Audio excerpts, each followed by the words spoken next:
What's up, everybody? Your boy Billtendo here, and what we're going to be doing today for the arcade cabinet is something new. This is specifically for our subscribers on Instagram for the IGTV and for our YouTube channel. I promised you that we do a couple of extras, some stuff that's not available on our regular podcast.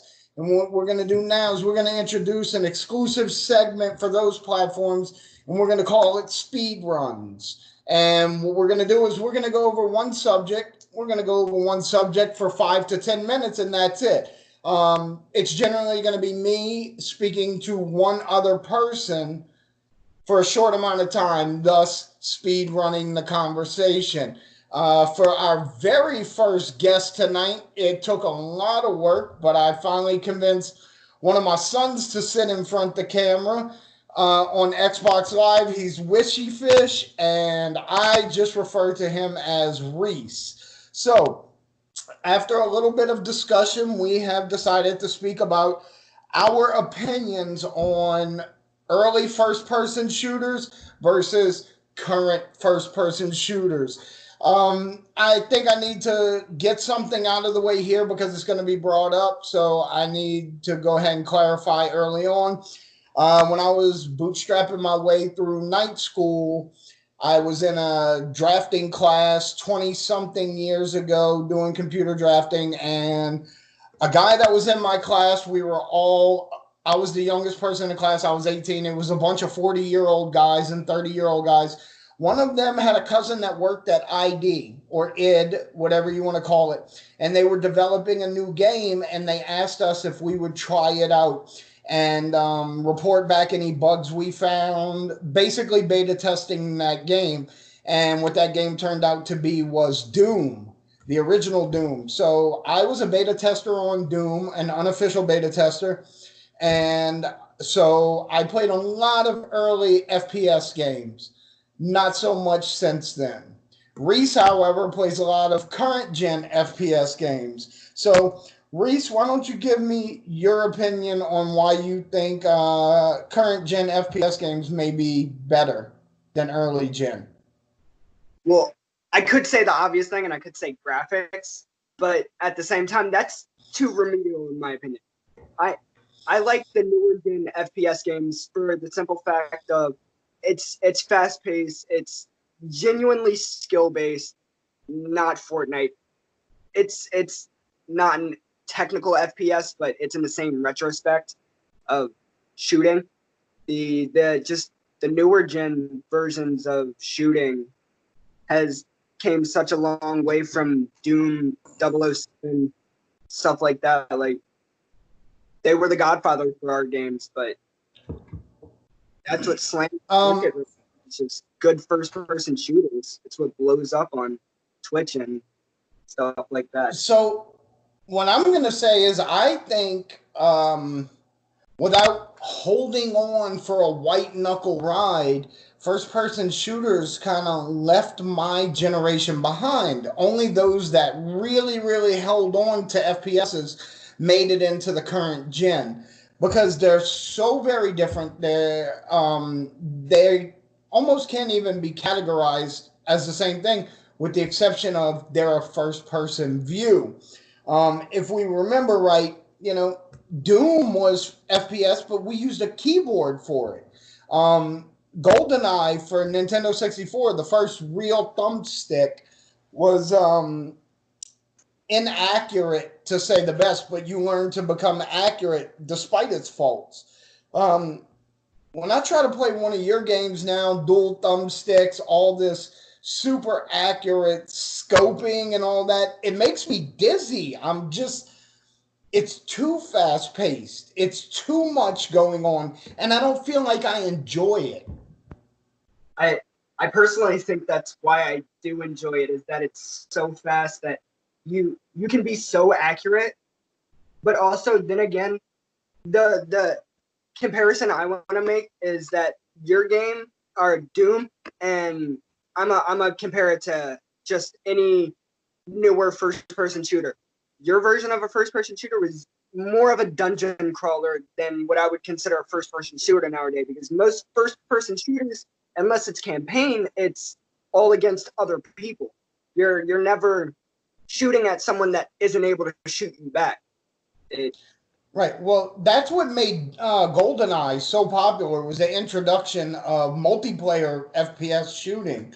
And as you know, but our listeners may not be aware, uh, it was not originally in the code for multiplayer. As a matter of fact, the developers were told to leave it out, that it wasn't going to work out. They would never get it to function properly. And the developers thought they could, and they did. And they actually snuck it in there 2 weeks before printing, and the higher ups didn't find out about it until the game really blew up specifically for the multiplayer. Yeah. The Um, so in the same vein, almost scrap projects for FPSs that like change the scope of how FPSs are played. I would say the closest reincarnation of what Doom is, besides the newer Dooms, would be when Call of Duty Zombies came into play. Like it was a game mode you could play with your friends that you were working toward a goal. You were seeing how long you could survive. And Zombies at first was almost scrapped. It was left in at the end of Call of Duty World at War as just kind of an Easter egg. They didn't even know if people would like it. And it's turned out to be one of their biggest, like, profitable parts of Call of Duty is their zombie multiplayer. Right, that's true. And I'm really sitting here thinking about something you said about our FPSs early on, and you have to excuse me, what you really have to look at is the vein of game that was happening at the time. You were looking at Wolfenstein in 3D, you were looking at Doom, you were looking at Duke Nukem, all of these games that were different but essentially the same. And they had their differences, but some were better than others. But I'm really thinking about what you said, and I find a lot of validity in the fact that you said they were dungeon crawlers while being first person shooters, but primarily dungeon crawlers. And now, what you consider a first person shooter 90% of the time is a battle royale situation where you have 100 people trying to kill each other, where our first person shooters was dungeon crawling and killing monsters along the way. Yeah. So I definitely, you got me thinking a lot about that. I think you're absolutely right. But it just goes to prove my point that a FPS from early gen FPS and a current gen are very different things.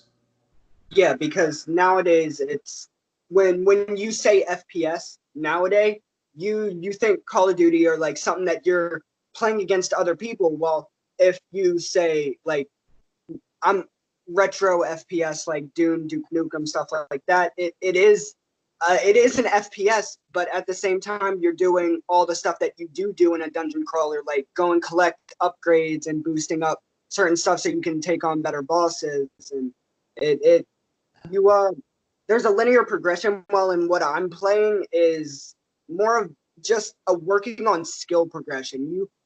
You can win a game, but that doesn't ever mean you're the best. You can speedrun Doom and be considered the best, but you can't be considered the best really at any of the games I would play. I'm not saying you specifically, well, saying like genuinely. No, I understand. When you say you mean another player, not particularly yourself. And I understand what you're saying. And by the way, I didn't want to interrupt you because you're making a really valid point and a great statement there. But about a minute and 30 seconds back, you said doo doo, and I really want to point that out because, hey, at the end of the day, I'm really childish.